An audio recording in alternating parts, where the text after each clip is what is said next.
This podcast discusses video games, modern culture, and technology, and these podcasters are big fat potty mouths. If you're younger than 18 or are easily offended, please stop this podcast now. Oh, and your mom says to take out the trash and do your homework.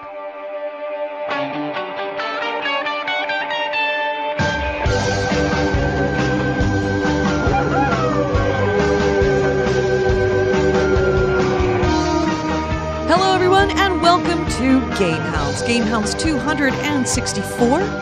We are recording on Wednesday, May 28th, 2014. I'm Edie Sellers, and with me is Holy Goalie and Nick DiNicola. And they were just arguing about whether or not they played Wolfenstein, whether or not they played Watch Dogs. And the answer is no to everything. I know. What's up with that? Well, you played Wolfenstein, but I had assumed that Nick was going to play Watch Dogs. Yeah. So I didn't. I bought it, wanted to, but I didn't.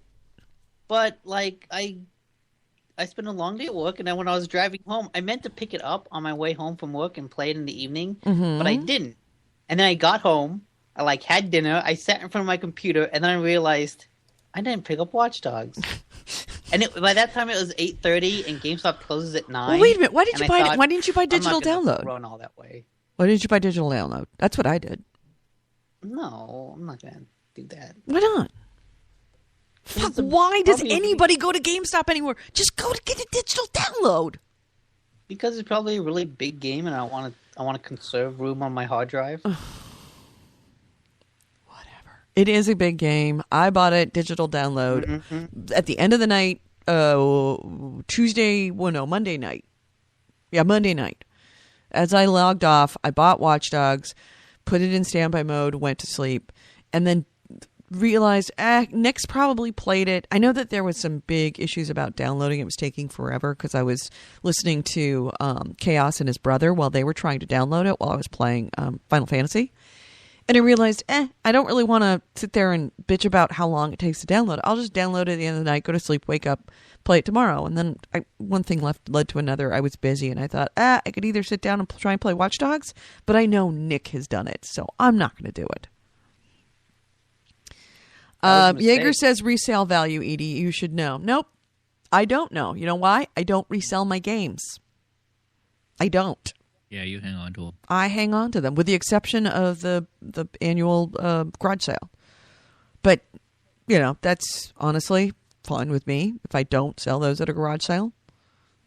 I actually end up getting more money from the garage sale than I would if I bought them, sold them to GameStop. But, yeah, I keep my games. And I go back to them. Really good ones. In fact, Mass Effect 3. Yeah. We was playing Mass Effect 3 this weekend with Kropotkin and Lefty. I even keep bad games. Right, me too. So if you keep bad games and you hoard games, why don't you just buy non-digital copies or digital copies and not disc copies? Because that, like I said, it takes up room on the hard drive. We have a limited space on the hard drive. Right, but then you just erase it, and then if you want to download it, play it again, you re-download it. It's not that hard to re-download a game later on. No, but it takes a lot longer to download what I assume is like a 40 gig game than it does to just switch in and out the disc. That's the thing, is because it's like all of a sudden it's like, hey, what do you think about playing this? Yeah, let's all put it in. Oh, yeah, I got to wait 6 hours to download it. Well, you still have to install it. So you got to think. Installing doesn't take very long. Not on these new consoles. All right, so here's my argument to this, is that buy the digital download so you don't have to worry about picking it up at GameStop. Just download it overnight. You aren't even part of the process of having it available and waiting for you on your console. Then, when the price of the disc drops, go buy the disc. No one's going to do that. You're not going to buy it twice. That's just a hassle. For an extra $10? Sure you could. I would do that. I'd rather do that than, wait in line and buy it day of and buy it from GameStop. Wait line. There's never a line at GameStop. Yeah, true. Good point. And even then, like you're saying, I should go download it digitally now and have it download when I'm at work so it's available for me when I get home. Right. But on my way home, I'm just going to go to GameStop, and so I'm going to get it at the same time. Clearly you didn't. Clearly you didn't. No. All right. But I'm not stressed about that fact. Yep. I'm Well, okay not playing it, Dave. All right, so Watch Dogs is going to have to be next week. But you played Wolfenstein, Goalie. Oh my gosh. Yeah? Oh wow. It's getting a lot of really good reviews over in Europe. This is my my quick synopsis of Wolfenstein: The New Order. Okay. Picture your team coming out of nowhere, making the playoffs, and getting all the way to the Super Bowl, and then with 2 minutes left in the Super Bowl, they lose by a field goal. That's how I felt with Wolfenstein. Yeah? In what It way? was so good. The ride was awesome. I mean, you have all these guns. You can dual-wield guns. You had snipers. You had silent pistols. You could play stealth. You could play run and gun. Occasionally, you got into a mech. There was water. You had to go underwater on some missions. There was things to find, collectibles. There was newspaper. One of the best things about the game was the story, and this had balance between gameplay, story, and difficulty. It was perfect. Mm-hmm. It wasn't too heavy on either one of them. And one of the fun things was walking around, especially in the safe houses or in Nazi headquarters, and seeing the newspaper clippings, and you can read them. And I don't want to give anything away, but it says stuff like in 1950 the Nazis christened blah blah blah, some famous thing that wasn't made by the Nazis. You know what I mean? Right. Or to say like, we just solved the thanks to the Nazi regime, we solved hunger in Africa. Mm-hmm. And it's all these like Nazi propaganda things, but it's stuff that actually happened according to this timeline.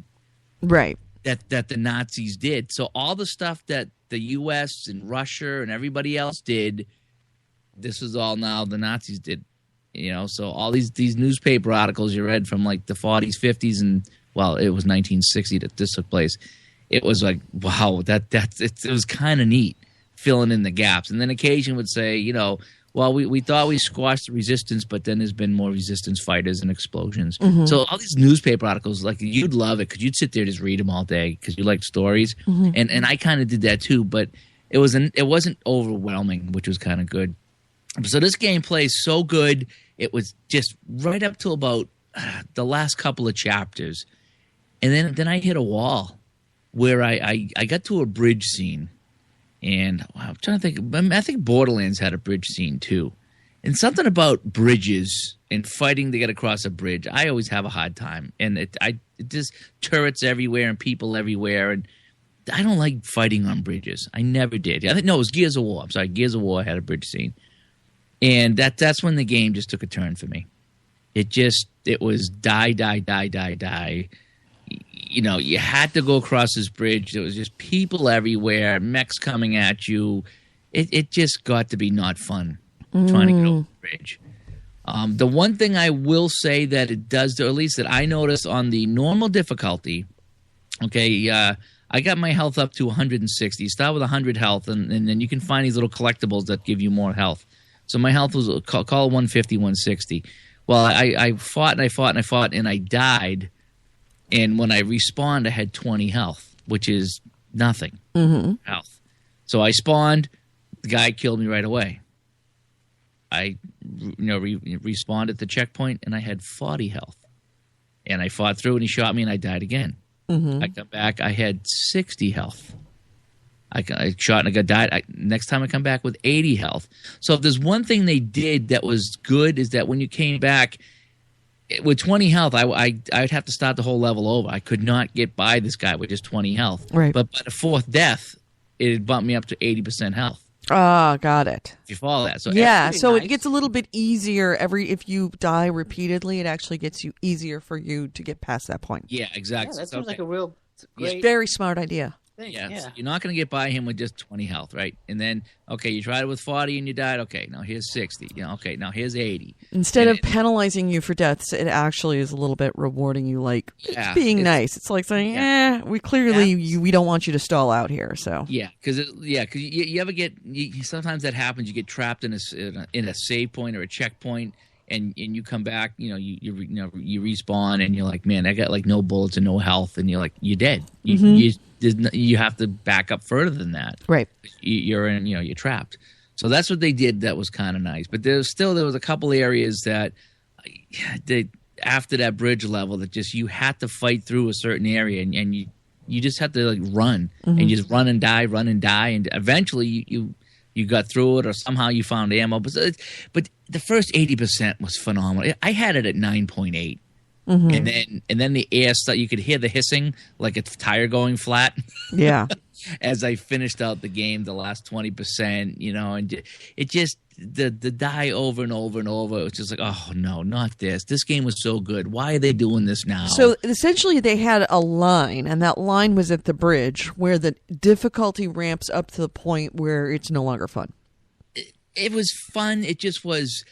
The game was so good to that point. I mean, you would, like I say, there was times you had to swim down in water and do stuff. You could do a lot of stealth play, because they said you could play stealthy, you could play run and gun. But once you got to the bridge, there's nothing you could do. You had to fight on the bridge. They were just coming at you. There was no stealth involved, And I kept falling off the bridge every time I tried to run away. It's just a very frustrating part.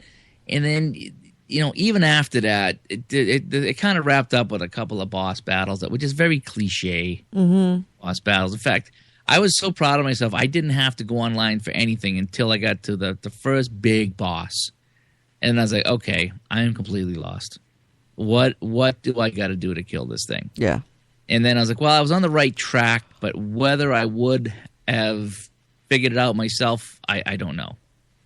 It's just you only can run around for 10 minutes or so, and then you're like, okay, yeah, I'm not doing something. Just got a message from the chat room that said nobody tweeted out that we were online. So, all right, well, I'll get right on that. Yeah, I'll do it. Actually, I got it. So you can just keep talking, and I'll take right care on of it. Facebook. Yep. Yeah, and then the second big boss battle there too, I was lost, and I had to go online. I was like, you know something, I probably wouldn't have figured out how to beat that guy. And so the bosses are kind of more like puzzles? No, it's your typical boss battle.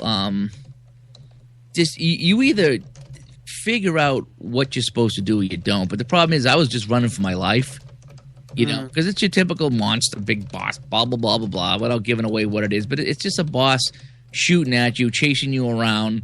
He's big and slow, but he's got powerful guns. So you didn't have time to really look around and figure out anything. And I shot until I was out of ammo, and there was nothing going on. It's okay, I'm obviously missing what I need to do here. And I had to go online, and it said, blah, blah, blah, blah, blah. I was like, yeah, there's no way. No way. And it wasn't anything difficult. I just didn't see it. Right. And you either see it or you don't. So, I always feel kind of happy when I go online and it's something I never could have figured out. I feel justified. Like, okay, it's not me. It wasn't. I'm not going to say it was difficult because it's like, oh, duh.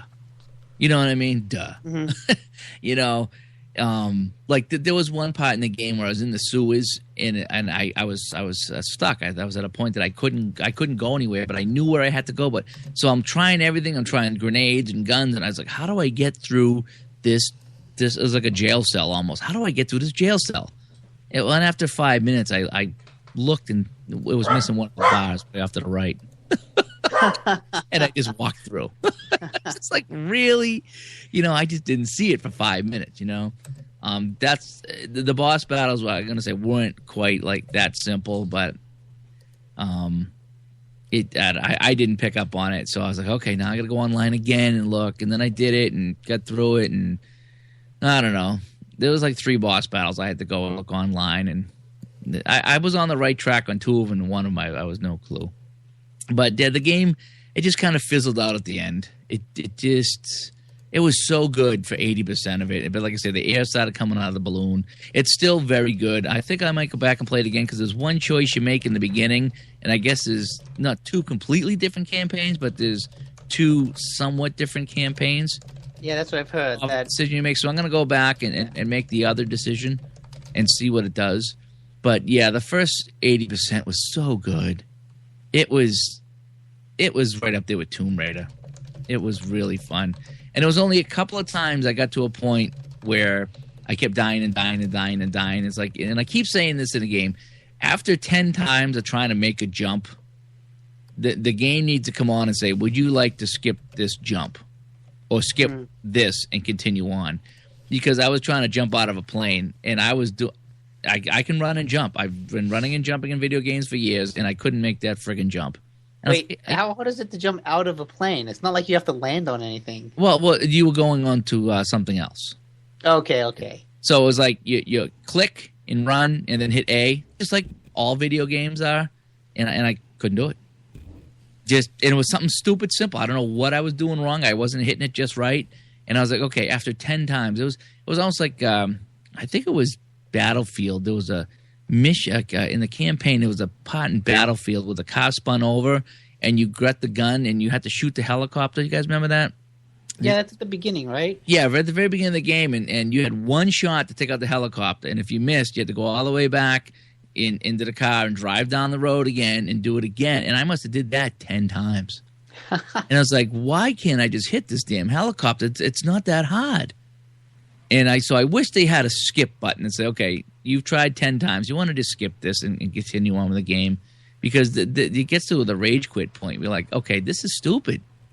You know? So I only had one of those moments to that point. But Wolfenstein is so good. Little disappointed how it kind of finished. Not only with the gameplay, but the story. But all in all, it was long, too. It was a long game. Especially going to all the collectibles. That was fun, is poking around and trying to find all the collectibles. And some of the guns you get are pretty cool. I probably shouldn't mention them, but there's some pretty neat guns in the game that are German technology that you use. It's kind of neat. Very dark, though. It felt like a zombie game, like Call of Duty Zombies. That's how dark this game was. And because it had the Nazis in it, it really kind of felt really like a dark zombie. Like you were playing, like you were waiting for zombies to come out. That's kind of how this game felt. But yeah, high marks for Wolfenstein. And I'm interested if anybody listening or it's in the chat room has finished it. Send me your thoughts on the game itself to see if you either agree or disagree with me. Some people might think the ending of the game was awesome and how the story played out was good or not. I was disappointed. I loved it for 80% of it, and then the last 20%, it was your typical frustrating first-person shooter. Very, very, very frustrating. That's too bad. But man, I'm really interested in this now. Yeah, me too. Single player only, but it's really good. Hey, I played Trials Fusion. Yeah, I saw that. You actually twitched Trials Fusion. I didn't join it, but I saw you twitching it. No. I didn't twitch Fusion because I did a video on it. Oh, is that a video? Okay, all right, cool. Yeah, it's on our Facebook page. Check it out. It's just a quick little video I did, and I think I'm gonna get it, but I want to make sure I can connect to the servers. I don't know if it's me or if it's PlayStation or Ubisoft, but I couldn't connect to the servers. But I've gotten that message a few times too. Playing it, it doesn't really do much. But what I did like is when I was racing, I just got the demo right now. I'm probably going to pick it up for $20, even though it's only 60 tracks and you can complete the tracks in a couple of minutes. That's yeah. That's the thing. It's like, do I spend $20 for a 10-minute game? Yeah. All the tracks are not that easy. Oh, really? Trials is a game known for its difficulty. Oh, okay. Because I like how you don't have to steer. It's like Excitebike. It's like a new version of Excitebike. Yeah, but that's cool. What I did like is there was one race and I saw all these white names above me, and so it was all friends on my friends list that played. I was like, oh, that's neat. I can kind of race you guys without even being there. Yeah. So I was that's one of the best things about Trials. Yeah, that's why you see all the messages in chat. When Nick says he's playing Trials Fusion, all of a sudden the chat room it's people just talking about their times and who beat who, and they're all running to their consoles and trying to beat Nick. Oh, really? Yeah, that's every time Nick mentions Trials Fusion, the chat room just lights up with people talking Trials Fusion. Jaeger and Wallace Fury. Yeah. I did play a little bit of Trials. Yep. and I set 2 number 1 times. So suck it, Jaeger. Oh, I'm gonna have to get it because I liked how you just pull the gas and lean back and forth. At least I hope it doesn't get too much more difficult. It gets incredibly difficult. No, but I mean, it gets so difficult. I've never beaten a Trials game. Okay, I've never finished the last level because they break me. The ramp up is really nice though. Okay, like, that's what I'm saying. There may be 6 worlds. I'm on the 3rd or 4th, I think, is where it starts getting into medium difficulty. And I think like the last 2 are where it gets really hard. Okay, but So, I guess my question to you is, the last time I'm not into all these extreme games, I'll call them, the X games, whatever they are, snowboarding and motorcycles and skateboarding. I'm not into that, but this seemed fun. My question is, the last time I tried something like this was the snowboarding game. And I think you played it. I don't know what it was called. What's it, SSX? SSX? Yeah. Okay, I tried the demo of that or something. And it was like, okay, press A to jump. Press A and then hold B, push in left trigger, stand on one leg to turn left. If you want to turn right, you got to hit the right bumper while holding the left bumper and hit B 3. And by the 3rd or 4th instruction, I was lost. Mm-hmm. I can't do that many buttons, at least not all at once. And so that's why I gave up on that. I was like, something, I've already forgot how to turn. Right. Because they've thrown so much at me right away. The ramp up was like, wing, and you either get it or you didn't, and I didn't. So I'm kind of hoping this doesn't go that route where I got to start hitting all these crazy buttons to get through a track, because I like what I'm doing right now.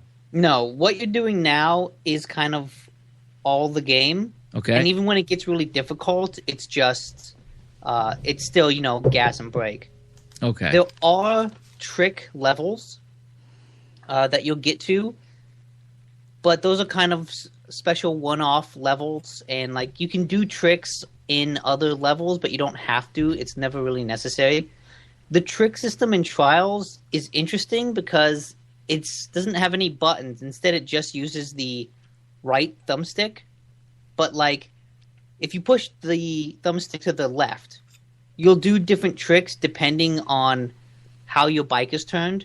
So if your bike is like, if you're flying through the air and your bike is horizontal and you hit left, you'll do like a Superman, where he grabs the handlebars and sticks his feet off. Yep. But if the bike is kind of at a 45-degree angle and you hit left, he'll do a slightly different trick. And if it's vertical and you hit left, he'll do a whole other trick. And if it's upside down and you hit left, he'll do another trick. And so that's how you do different tricks, is that you just kind of hit these directions on the thumbstick while your bike is in a different position, and that's how you do all the fancy tricks. So it's hard to do a trick because you have to actually turn your bike into a certain direction before you can do the trick. That's where the difficulty comes in. It's not like, you have to remember any button combinations. It's mainly just the difficulty of getting your bike into the right position. Okay, so it's a matter of timing. It's not a matter of dexterity. Yeah, okay. Kind of. But even then, these are one-off levels, and you don't really have to worry about them too much. Okay, yeah. So I mean, as long as it's, like I said, I just didn't like the snowboarding one when I was just like, okay, how do I do this again? So maybe it's something I would probably enjoy, because I enjoyed the first 4 or 5 levels that I played. And I didn't succeed very well on them, but I did have fun, and that was the main thing. And the quick checkpoint restart, I did like. Yeah, that's awesome. Yeah, stuff like that. So, yeah, perfect. So you don't mind dying if you come right back. That's the thing. Is if you got to wait. So we'll see. So I did the Trials Fusion, and I did like it. I know you guys said that I would. But, check the video I put up on our Facebook page. Actually, you guys in the chat room. I put up a couple of funny videos. I'm going to go to there, check it right now. I put up one on Trials Fusion. I did. It was really and I did one on Wolfenstein. Right, you did a Wolfenstein one. Yeah, that's pretty good. I did a few on Wolfenstein actually, but the Boulder one was pretty funny. And then lastly, I played on PlayStation 4 on PSN. I downloaded this game called King Oddball. Have you seen it? No, I haven't seen it. I've never heard of this. King Oddball. It's a almost like a Catapult King type of game. It was like $6.99, And what it is you have all these tanks on the ground, and King Oddball's kind of hanging up in the sky. And he reminds me of the Great Gazoo from Fred Flintstone. Remember the Great Gazoo in Fred Flintstone? Gazoo, where are you? No. He was like a little space alien that popped up out of nowhere. No. Oh, hey, I know him. Yeah, the Great Gazoo. Gazoo, where are you? Jesus, I know him, Edie. Yeah, he was in the later stages of Fred Flintstone. Yeah, that was, remember. Yeah, no. Yeah, and he was this little alien guy. That's what King Oddball looks like. He's just got this weird-looking face and this helmet made out of rock that's perfectly a circle that goes around his head.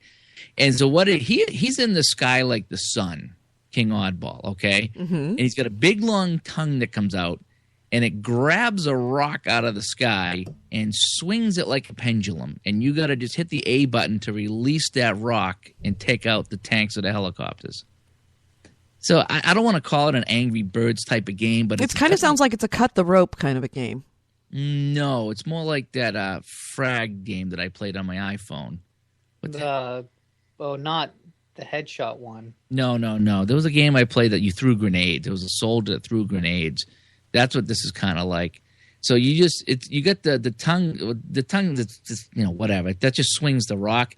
It just swings back and forth like a physics game, and you got to release it almost like bowling and fly it through the air and try to either knock over the towers that are holding the things or hit the tank or the helicopter, and you just got to destroy them all is what you got to do. Got it.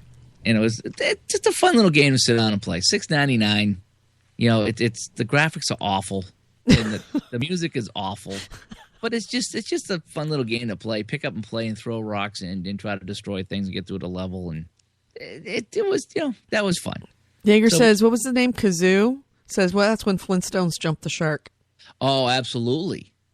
Absolutely. Yeah, that was late in the Flintstones, and they were running out of things to talk about. The Great Gazoo was the cousin Oliver. From Brady Bunch? Uh-oh. Did we? Yeah, I think we just lost Goalie. He said he's been having issues. Hello? Hey. No, so we lost somebody else. No. Nick's here. You're here. I think that was you. Something happened with your internet because you said cousin Oliver. I said from the Brady Bunch, and then you went dead. Oh, I thought you went. Actually, I'm all green over here, so hopefully we're back. Okay. I just started a YouTube video because I wanted to see what this game was like. Nick? You're right. It's almost like a mix of Angry Birds and Cut the Rope. Yeah, that's what it looked like to me. I'm just looking at stills because I don't want to fuck up the stream, Nick.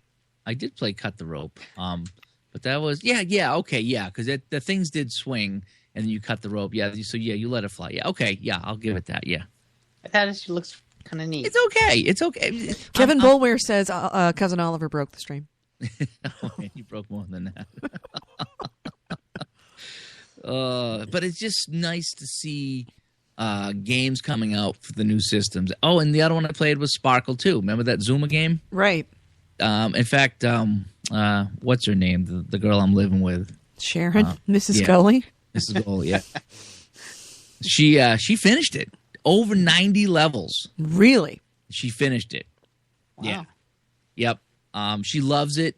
What's good about it is that if you hold the shoot button, it gives you a preview where the shot's going to go. And that helps tremendously. And if you use the touchpad, it gives you a ghost circle of where the ball's going to go. Mm-hmm. And so I like using the touchpad, even though it's a little sore on the wrist after a few shots. Sure. But you can actually press the touchpad to fire the ball, too. I actually will hold it, use my right finger on the touchpad to aim it, and then left trigger the shot. And I was playing today, and I actually love it. It's great on the Vita. And, I played a trick on one of our listeners. Yeah. I was in a chat room, and I ain't going to say her name. It was a female listener. Yeah. And she was playing the demo for this Sparkle 2 game. And I says, have you used the touchpad? And she goes, no. And I says, put your finger on the touchpad and move it around, and you'll see the circle, and that's where the marble of the ball is going to go. She's like, oh, yeah. So she's like, boy, it's kind of weird on the wrist. I says, it is, but I says, it's a lot more accurate. So she's trying out the touchpad for this game, right? I go, did you get the hang of it yet? And she goes, yeah, a little bit. And I says, okay, now here's what I want you to do now. Take 2 fingers and put them on the touchpad. And she goes, yeah, okay. I says, now move those 2 fingers in a circle. And she's like, okay. I go nice and slow. She's like, okay. I says, has the controller started to vibrate yet? She's like, no, not yet. Oh, I can't believe I fell for this. Oh, I got her pretty good. That's funny. I know who it's got. Who it's going to be. You know who it is. Too. It was all in good fun, but that was true about the touchpad. You can use the touchpad to shoot the thing there, but I was just pitching to do it. I was like, okay, I'll put 2 fingers on there. Does it start to vibrate yet? She's like, you asshole. But Sparkle 2 is a lot of fun. So yes, I'm finally seeing some short, fun, inexpensive games come out for PS4. So I've been bouncing between Wolfenstein and these arcade games and Trials Fusion, which is, I guess that's in the middle. So you got the $60 Wolfenstein, $20 Trials, and then you got the $7, King Oddball and Sparkle 2 and stuff like that. So finally, you're getting a breadth of games. Yeah, they're starting to hit. I mean, Watch Dogs, Trials Fusion, it's starting to get into the sweet spot of games coming out. Yeah, I started to watch some Watch Dogs streaming today before as my internet was going up and down. And boy, I tell you, is that just Grand Theft Auto? Well, not exactly. Although that's why I hear that they brought Watch Dogs onto Conan O'Brien, and Conan O'Brien proceeded to just destroy the entire city. Oh man, I watched that. That is one of the funniest videos. I haven't watched it. I just heard. His Clueless Gamer videos are some of the most fun you'll ever see of any game. The Tomb Raider one is one of my favorite videos of all time. It's hilarious. Yeah. I actually was just reading this article just came up on Polygon. It was actually an opinion piece by Ben Kuchera on Polygon, who said the title is Watch Dogs is a hot mess on PC. Stay away for now. Kind of goes right to the point. Having issues on PC. Someone just posted a review. No, I mean a lot of reviews from Steam for that, and they were all thumbs down. Yeah, that apparently it's bugged as hell. It's not really well optimized. It's got bad controls. It's just this is not a game to be played on the PC. So if you're thinking of buying it for the PC, I would recommend you wait. But I wonder if bad controls mean mouse and keyboard or controller. Say that again? I wonder if by bad controls they're talking about the controller or like mouse and keyboard controller. Let's see.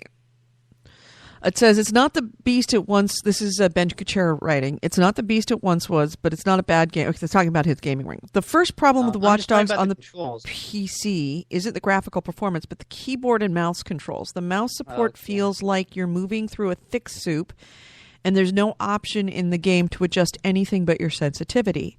You have to get a bit creative here. So if you're playing on the PC, go to c/users, your username /document/mygame/watchdogs and open the gamerprofile.xml file with a text editor.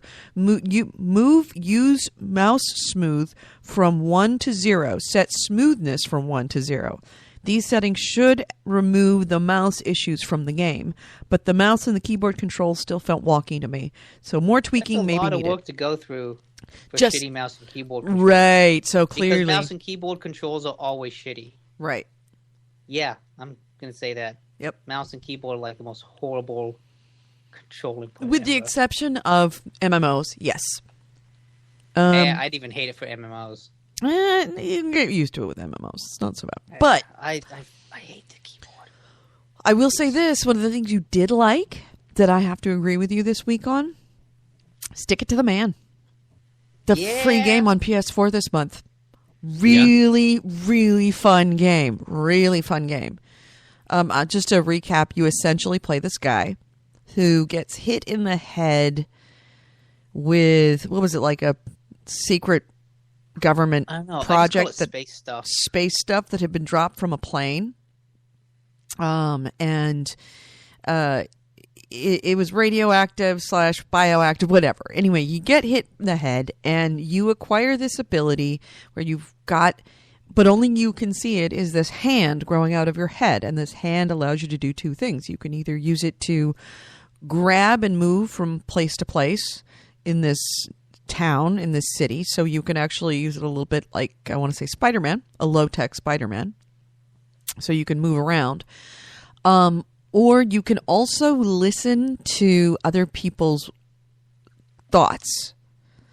And you essentially have to, it's like a bit of a puzzle game, kind of like a point and click adventure in the way that you have to figure out how to get through this level.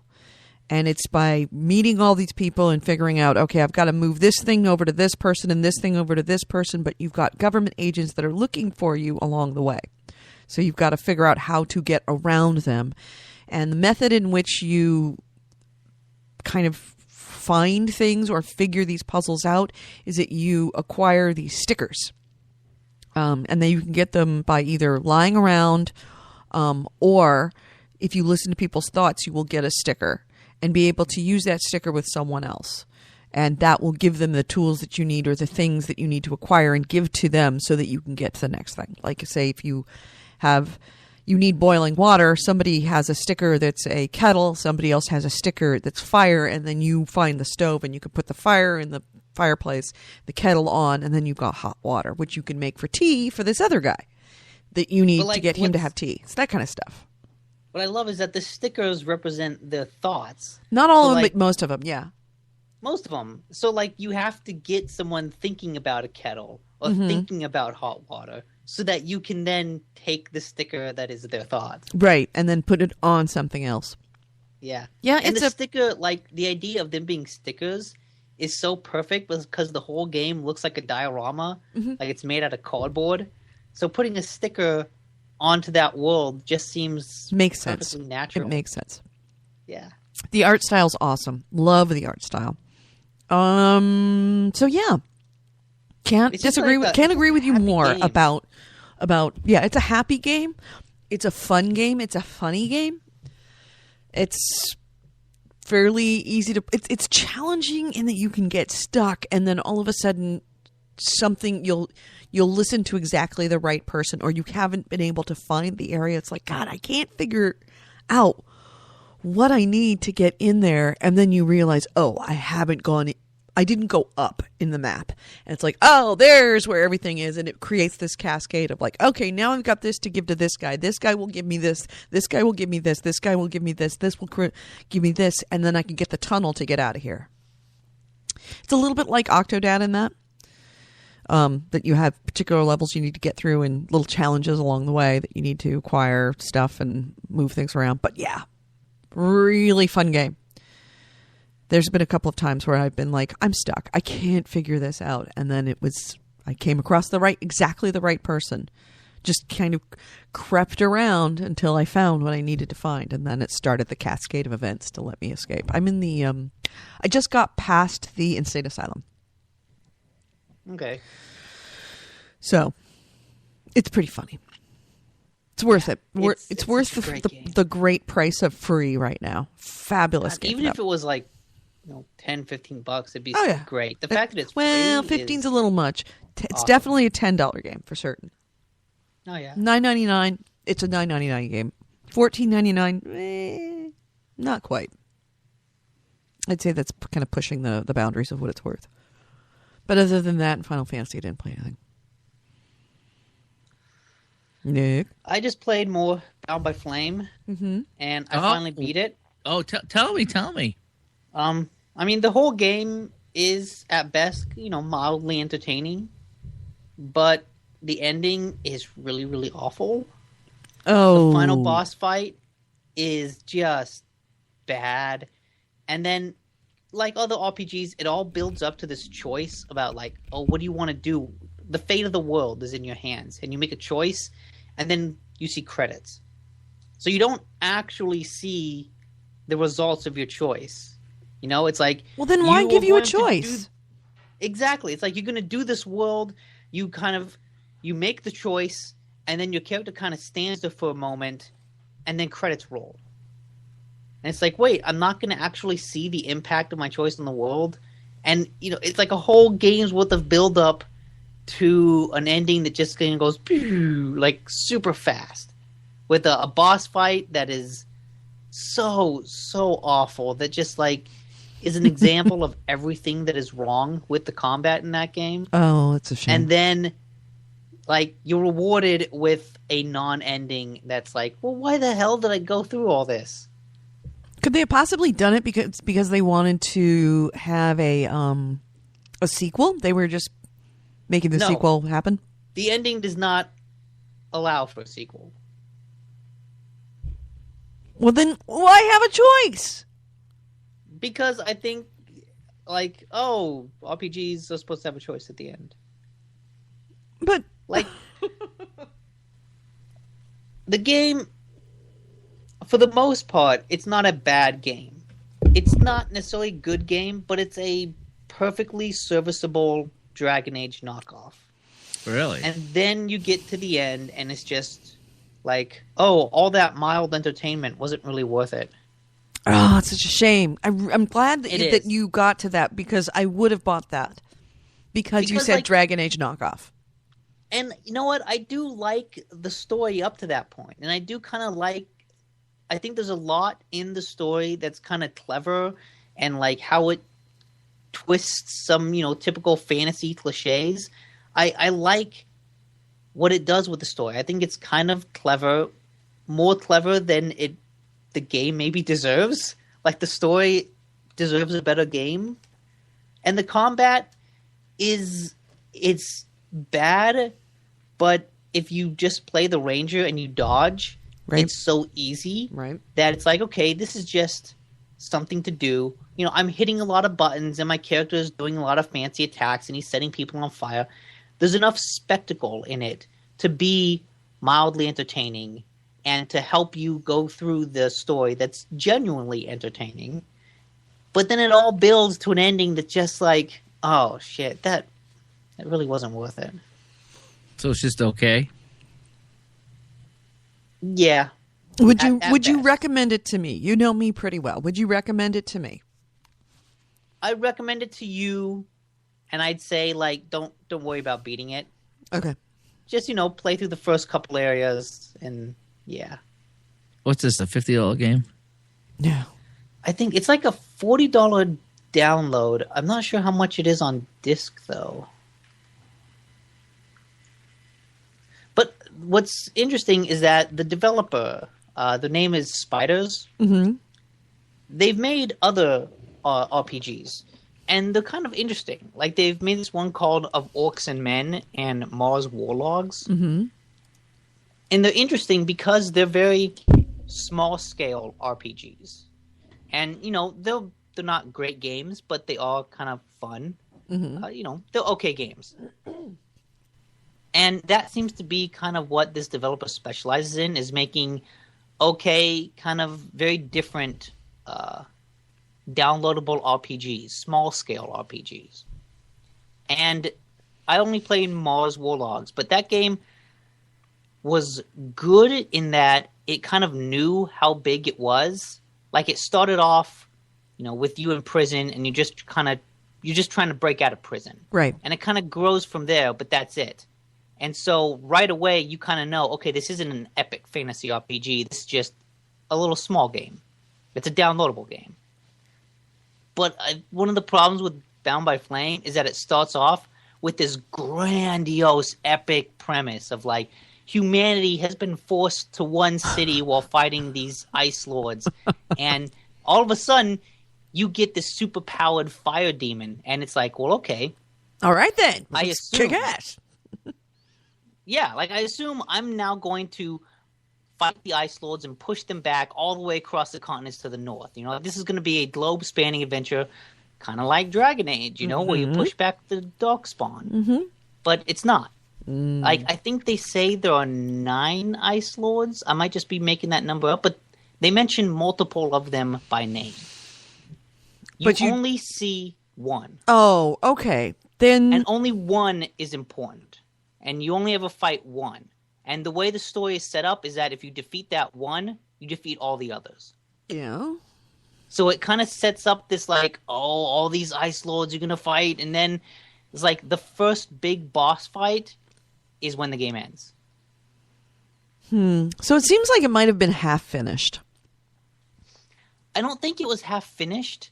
I think it was always a small-scale RPG that just kind of pretended to be an epic fantasy like Dragon Age.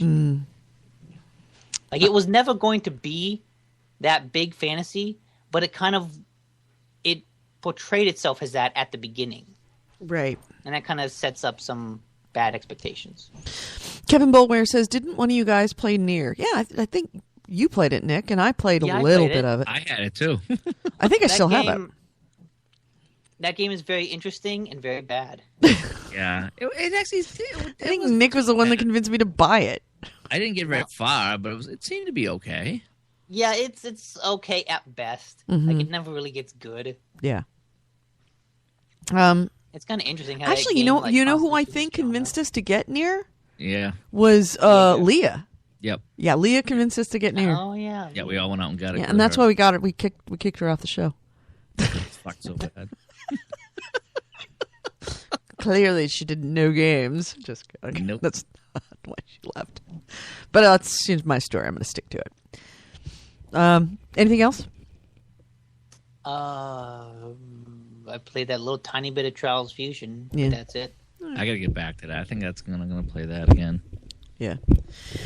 All right. So, why don't we hit the news? Forgot about the news. Oh yeah, news. There's a lot of it. GameHounds news, news, and commentary of the week in gaming with Gamer Edie, Holy Goalie, and Nick DiNicola. And our first item is... what is our first item? Hold on a second. I gotta look. You can now buy Battlefield 4 item packs with real money. Really? Yeah. As of yesterday, you can buy, was it the bronze or $1, silver or $2, and gold or $3. You don't get anything good in them. That's the thing. Right. Well, the gold ones, you get some pretty good stuff. But can I say, it's Mass Effect 3. Mass Effect 3 all over again. That you can actually buy these packs now. It's wait. Like card packs. Wait. Whoa. So when you say you can buy packs, you're talking battle Mass packs. Effect style random card packs, not Bad Company 2 style shortcut packs. No, this is not a shortcut pack. These are the battle packs that you get when you Fuck like when that you game. I am never going back to that game now. Really? God damn it. Yeah, these are card packs. God Damn it. Nick, get used to it. It's like horse armor. They made a lot. They sold a lot of those card packs in Mass Effect. They did, and they're still selling. 2 years after that game came out, they're still selling. I was playing it the other day. I was tempted. They made a lot of money and are continuing to make money. At least that game, viable revenue stream. At least that game is kind of designed around that. Right. What happens if I get a duplicate item in Battlefield? I can't sell it. There's no economy in that. Yes. What the fuck? Do I just have like 2 knives? Yeah. Well, doesn't it upgrade your knife? I don't know. Because that's what it does in Mass Effect. Is that if you have one and then you get another one, it will actually upgrade your that character or that particular I mean, like, what if I get weapon. The same card? Like, what if I get a scope for an, I don't know, AR-72 pistol, and in then Mass I get another Effect, scope for an AR-72 pistol? Right, in Mass Effect, it becomes an AR scope 72 scope 1, and then if you get a second one, it's an AR 72 scope 2, and it slightly improves the stats on that AR 72 scope that you have. So it's a slight improvement. I don't really know how they're going, that's going to be part of the Battlefield mechanic. That sounds terrible, because you don't lose items in Battlefield. You keep everything. Right. Like, that's, again, like, Mass Effect was at least designed around that. Right. Which made it even more horrible, but, I mean, still, this is just like forcing a trading card pack onto a game that's not anything related. Yeah, in other words, they're like, Mass Effect made a fuck ton of money on this. Let's do it ourselves, without actually thinking of, does this work? Because, I mean, if I paid $3 for a gold pack and I duplicated a bunch of items that didn't actually add any benefits to these items I already have, if they were just simply duplicate throwaways, I would be pissed. Yeah, sorry, dude. Oh, that game's so awful. Yeah. I didn't think it could get worse, but it did. Yeah, it got worse. But on the plus side, you have a new one coming. Yeah, and on the plus side, it's not made by DICE. And it's not made by DICE. They're made by Visceral Games. Yeah. The guys that did Dead Space. Yep. Battlefield 4 Hardline, which is more like a cops and robbers Battlefield. Yeah, so not military. No, it's not military. It's everything police. Battlefield is not. Yeah. So Which kind of makes me interested. It's interesting. It's an interesting concept. I'm glad that they're actually adding a little more, oomph to the series. But man, you know what I really fucking want? I want Bad Company 3. Yeah. That's what I want. I want Battlefield 1947. Oh, no, 1943. Battlefield 1943 again, but another one. Expansion packs for that. I want Bad Company because those campaigns were really fun. Those characters were awesome. Yep. It was like it's not Hogan's Heroes. That was a TV show. Yeah. Kelly's Heroes. The ones like with the guys in World War II trying to get gold. Yeah. Yeah. Like it was a game like that. Telly Savalas. Yep. Was he in that? Yep. And that was awesome. Yeah. And then they got all serious and stupid. Yeah. In fact, hey, do you this weekend want to play Battlefield Bad Company 2? Ooh. I'm going to be playing Watch Dogs. I'm also going to be moving. Oh, you're moving. That's right.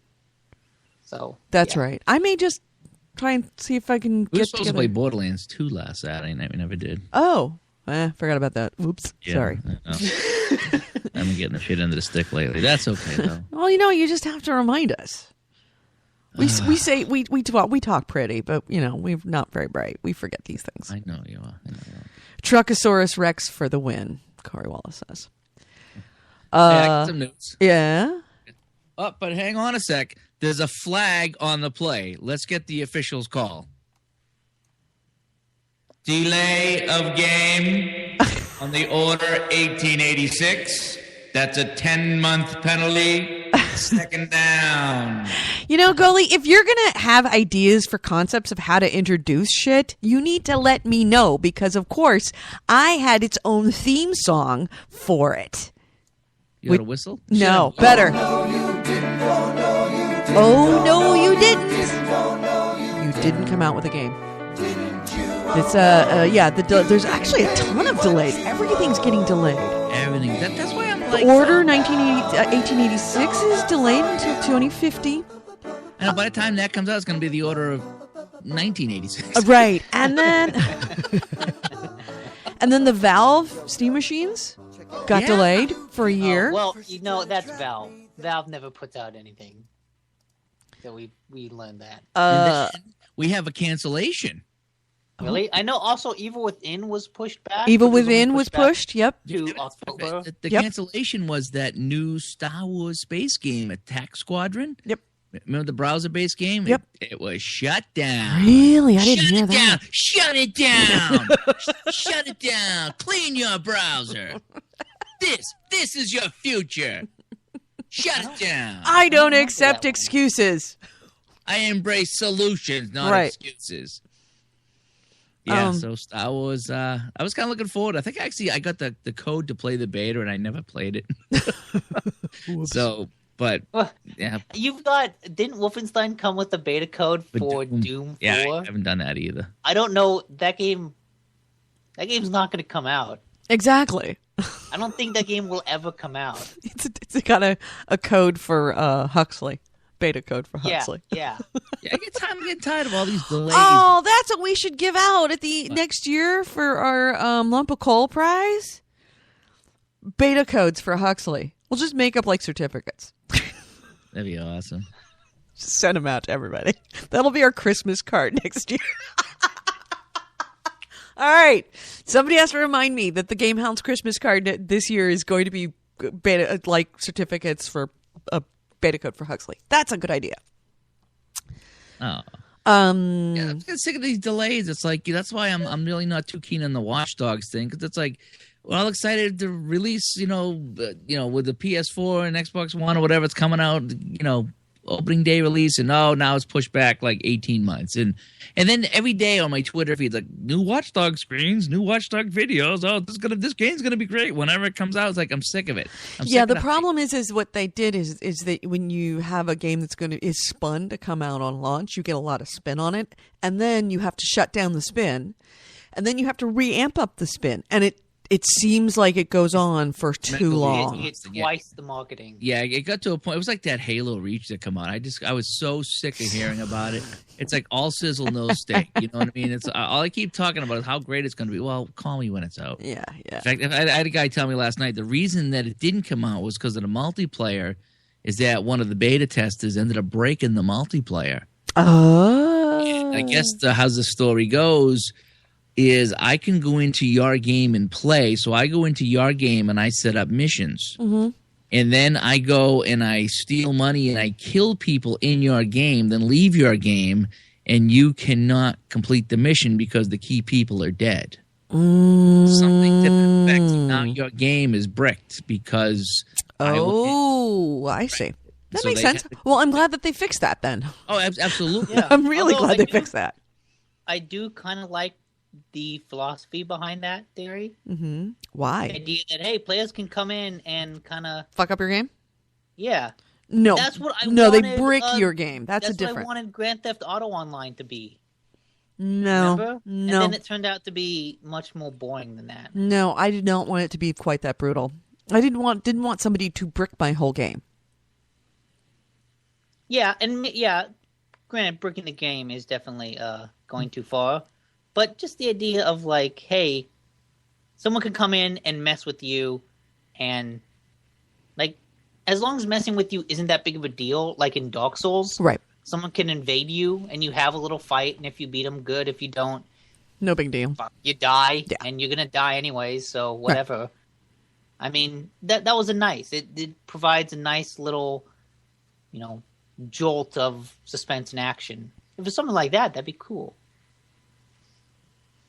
Richard Alvey says, Edie, remember that you're giving away beta codes for Christmas this year. Fuck you. My husband does that same thing to me. When I say, Kevin, remind me to wash dishes when we get home. He's like, okay, wash the dishes when you get home. No. No, that's funny. It's funny like once. Every time after that, no matter who says it, it's not funny. Let's see, what else is new? DLC for State of Decay, which I'm a little bit interested in now.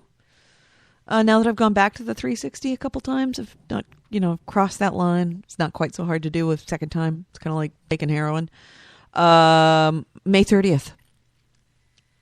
So I may have to fire up State of Decay again and start getting in the mood for it. Yeah, you liked that. I liked it a lot. Nick, did you like that game? I never played it. It's one that I meant to, but never got around to. You really kind of should. I have other things to play with. I know. I finally got to get to Transistor and Watch Dogs. Yeah. Yeah, that's another one. I still haven't picked up Transistor. I have to play Watch Dogs. I got a lot of stuff on my plate. That's true. The episode 4 of The Wolf Among Us is out. I still have yet to play episode 3 of the other zombie game. Yeah, Walking Dead. I just played that. Oh, that's right. Yeah, I played that this week. Yeah? I forgot. And? Totally forgot about that. Is it good? Is it dingy? Yeah, it's good. Okay. Does it redeem itself really since you were really pissed off at it for episode 2? I still think it's really stupid that character is there. Mm-hmm. And episode 3 does nothing to change that. Mm-hmm. The character does some interesting things and has an interesting arc, but there's no reason that it has to be that character. It could be a new guy that wouldn't change anything. Mm-hmm. So I still think it's just Telltale pandering to nostalgia in a way that's cheap and lazy. But other than that, it's a pretty good episode. Good. Hey, did I tell you guys I picked up the PS4 camera? You did? Oh. I did. And? I did. It's okay. Yeah. I just plugged it in and was tinkering around with it because I was doing some streaming, and it's, they say that, if you have, your face or something in the camera box that people stick around longer or they can identify with you better or something. That's true. So I set it up. The other thing is it's so far away. You have to put it right in front of you. That's the thing. Is you have to kind of put it right in front of you because it doesn't have a zoom. Yeah. And then to get your face into it.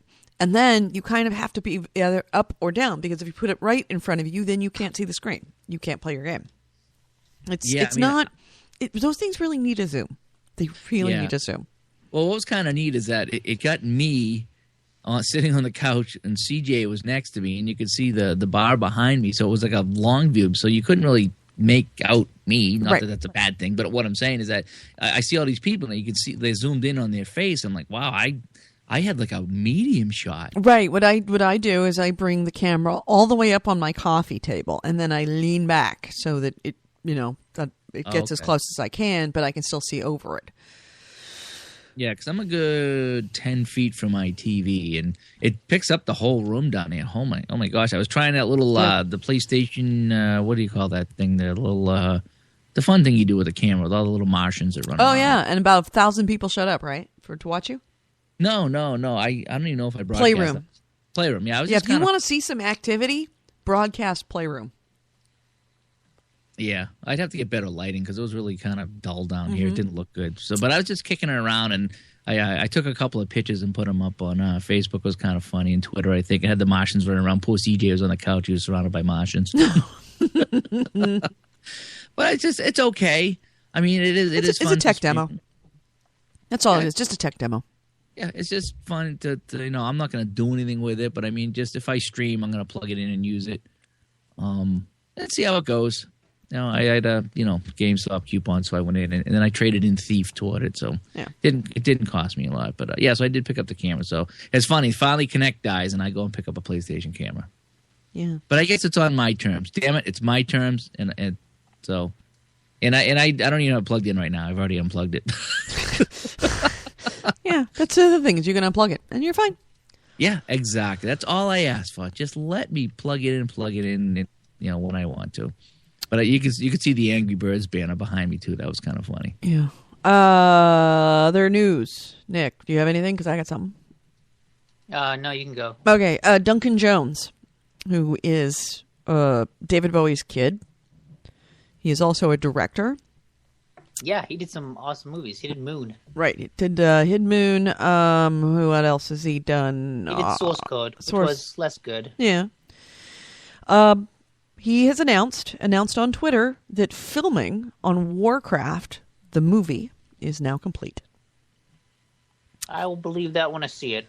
Yeah, he says, quote, I'll believe it when I see a trailer. Quote, final day on Warcraft now officially wrapped. Off to bed for 3 hours before meeting in the AM. Good night, good morning, Twitter. Jones tweeted before being showered in congratulations from his various followers and electronic hangers-on.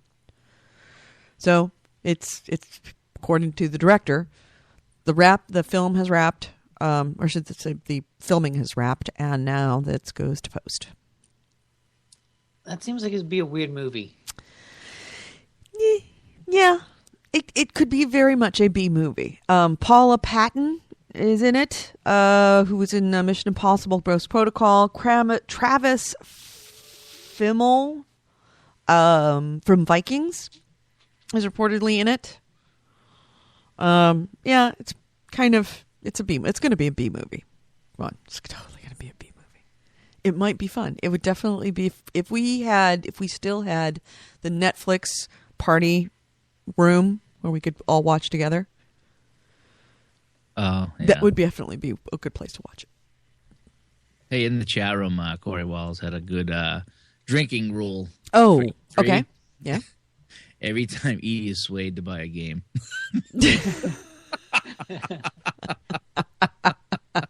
I'm going to have to pick that up. Okay, let me propose a drinking rule. Anytime that I declare that Wii is going to be the big winner at E3, anything that has to do with Nintendo is the big winner at E3, you have to drink. Is Nintendo going to be there? No. Yeah, Nintendo's going to be there, right? Yeah, Nintendo. No. They're not going to have a press conference. Yeah, they're not going to have a press conference, so yeah. They're going to have a whole hall to themselves, right? Yeah. Hello? Nintendo's up next. Hello? Could you put down the broom and sit down, please? We got this great new thing coming out for the Wii U. When is that again? June 9th? 9th? Oh, wow. It's like next week. People are getting on planes right now. Oh, wow, what? It's just funny, the timing of it. Why? Yeah, I'll get into it later. It's not really Funny. Okay. According to GameStop, they are seeing an increase in orders for the Xbox Sans Connect. A lot more. According to this is the GameStop president Tony Bartel, who said late last week that Microsoft's Xbox One, the interest has increased for that. Following the hardware manufacturer's recent decision to change course and package the console without the Kinect camera peripheral. And he quoted saying, "I definitely think we're seeing in our stores with our reservation program as well as the dialogue to power up rewards that there's a stronger demand as a result of the price drop." So there you go. So, yeah, they made a good decision. Yeah, but, it's like you're going to see some of that. But I think, imagine what this would have been a year ago. Yeah. Because... I guess 6 months ago. We've already beaten them about the head and shoulders for that. It's like new start, fresh start. Let's move on. Because we can talk about how they fucked up. We have talked about how they fucked up for a year. I can't get a word in. Go ahead, goalie. Let's go over last year's press conference. Exactly. My point. I'm just saying they're gonna definitely get more people. Like, we're all interested, but myself, I'm not gonna go drop 500 in the system unless something really good comes out that I have to have that I can't play on PS4. So they would have had me. I would have bought an Xbox One if it is as it is now. If it was then, I definitely would have stayed with an Xbox. Yeah, they definitely their ship went out They lost it, and we've already gone over that. But what I'm saying is yes, they're going to see a spike, and some people are going to get it. But myself, because then I'd have to buy two. I'd have to spend, another $800. I'd have to get one for me and one for her, so we could play together. And we've already committed to the PS4. Mm-hmm. And so now that they're equal per se, now it does come down to games, and it comes down to where your friends are. And right now, everybody's on PS4. Right.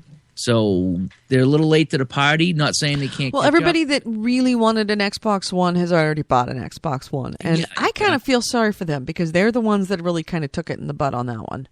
Because now they've dropped the price by $100 and that wasn't part of the, when everyone who was a Microsoft faithful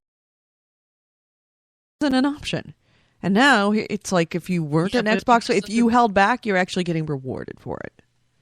Yeah, but at the same time, though, they knew they must have liked the Kinect and all the rules and regulations enough to go with the Xbox One. I didn't. Obviously, you didn't. Obviously, Nick didn't. And obviously, thousands of other people didn't. That's why they went to PS4. So the people that bought the Xbox One, I don't feel bad for them because they went there for a reason, and they must be happy with that reason. In other news, I don't know how much I believe this, but it's on the internet, so it must be true. Engadget is reporting that Sony's PlayStation 4 is already profitable. And that's what Sony has said. Yeah, too. Exactly. And that it's on course to beat PlayStation 2 as far as successfulness. This comes from Sony president Kaz Hirai, who said the PS4 was, quote, already contributing profit on a hardware unit basis, establishing a very different business framework from that of previous platform businesses. Which is crazy you want to make me. Money. That's how you do it. Right. And that was the thing with the PlayStation 3 is it took like better than a year for them to actually get the cost of the units down low enough that they were making a profit on each unit. That was always the model that they worked on, is that you sell the console at a huge discount at the beginning because you know you're going to make it up on the back end. And this is fast. I mean, if it's already profitable in what came out in this is March, April, May. Yeah, we're in May, and it came out in November? So 6 months in? Well, if they're making a profit on every unit, then they were making a profit on day one, practically. Practically. For all intents and purposes, the console's lifespan, yeah, they probably were.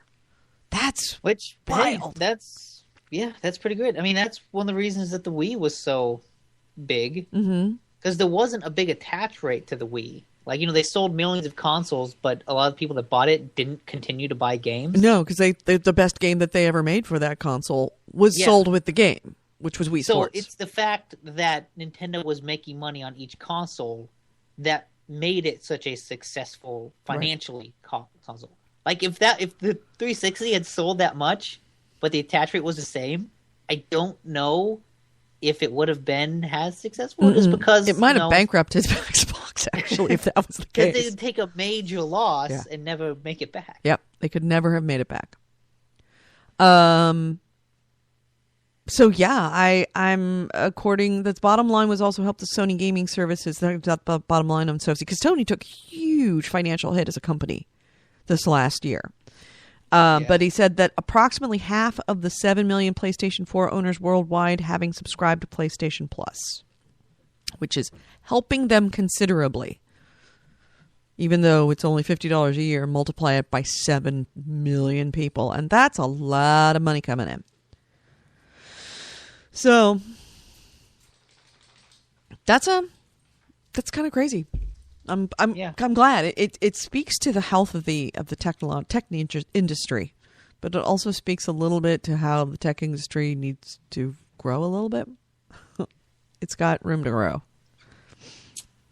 Hey, speaking of that, and Watch Dogs, I guess we were talking about how it was a hot mess on PC. Apparently, in order to get it to work, Ubisoft shut down the Uplay service. Mm-hmm. Or maybe shut down other games. That's why I can't get on Uplay right now. Right. That's what I'm saying. Uplay's having a problem. But the problem is that they use Uplay for all the games, not just Watch Dogs. So that made a lot of other games difficult to play, if not impossible. Right, and that's why now the DRM service can authenticate it. Yep. Oh, that's what they're saying in the chat room. Yeah, I think it was Yaga that said that Play was down. Yeah, that's what I said before when you said you couldn't get on. It's probably couldn't get on your Play. A lot of issues right now. Yeah. Does it figure that after 19 months, Watch Dogs finally gets released and it screws up my Trials game? Yeah. I mean, at least Trials, you can play that offline. It doesn't bulk the game completely. You can still play it. It just doesn't record your time, so you're not competing with people. But the game itself is still playable. But I know there are other games, I think some Assassin's Creeds or Far Cry's on PC need that in order to play it all. Yeah. Which sucks. That does kind of suck. By the way, I forget who I can't remember who it was, but one of the listeners had never played what's the game? Assassin's Creed, the Wolfpack multiplayer. So I dragged him into Wolfpack and kind of showed him how to do it. Totally fun. Yeah, we should. It's another one of those games we should get together and play. When you get all set up in your house, can't wait. We'll have super fast internet too. Yeah. That'll be nice. How come you moving? You getting a bigger place, cheaper place? He's moving out of his parents' house. You didn't know he lives with his parents?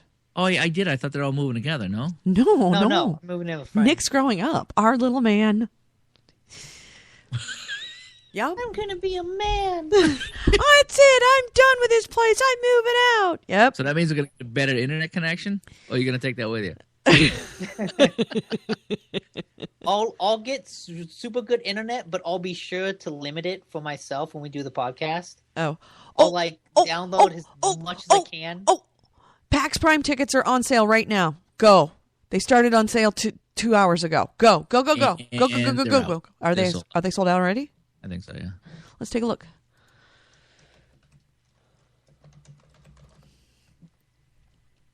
Someone should be talking while she's typing. Sold out. Badge availability sold out. Less than 2 hours. Yeah. Yep. Doesn't take long. Yeah. Wish they would give us a little bit more of a heads up on that crap.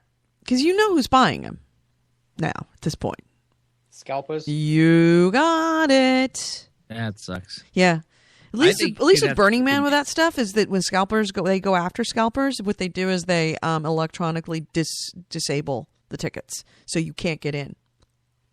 Yeah, but that sucks because if you go and buy one, you can't get in. You're screwed. So I think what they should do is that when you buy it, your name's attached to it. That's what it is at Burning Man.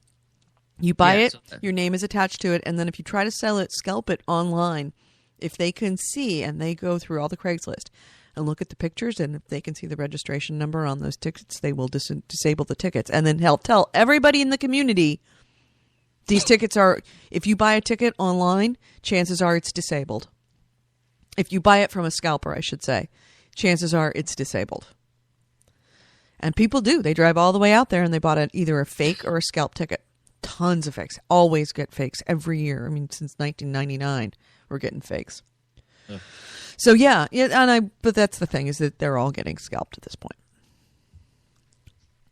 So it's like they got it from Indians. Yeah. So, the next item. Anybody else have anything? Let me see. Do I have something? Any more games getting delayed?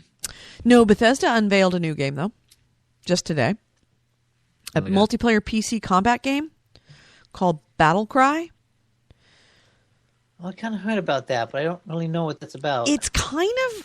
It's set in a world where gunpowder has been banned, and it's a 32-player team action game that focuses on powerful, quote-unquote, transformative weapons. And they're like swords that become shields, or electrostatic charged blades, or armor-piercing bows, and things like that. There is a announcement trailer out on the internet, so feel free to go find that. But yeah. So anyway, according to some reading out of Joystick, it says the game's retro futuristic world is dreamed up by Victor Antonov, the conceptual artist for Half-Life 2, and visual designer director for Dishonored. In the alternate history of Battlecry, World War at the 20th century, at the turn of the 20th century, shaped conflicts for years to come. Now things are settled in designated war zones, where select teams eviscerate each other with big weapons. At the very least, it sounds organized. And E3 attendees are going to get their hands on it at this year's E3, but the beta is not scheduled to begin until next year for us regular jackoffs that aren't going to E3. I don't know. It sounds interesting. It's Bethesda. Bethesda does these things fairly well. I think it sounds like Goalie might like it. I mean, it sounds interesting. I gotta see how it plays, though. It's on. Is it PC only?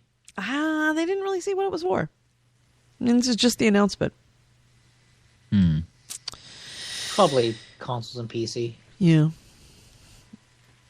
Okay, I got other news. Yeah. More Watch Dogs stuff for me. I didn't play it, so I got to bring the news for it. Yeah. A Watch Dogs PR stunt in Australia caused the bomb squad to be called and a news office to be evacuated. Really? Apparently, they sent the office like a big black safe with like a paper that said something like "check your voicemail," except the office didn't have a voicemail. Oh no, the guy looked, but he didn't actually have a new voicemail message. And when he put in some buttons, not buttons, a code. I think there was a code on paper. When he typed it into the keypad, it started beeping.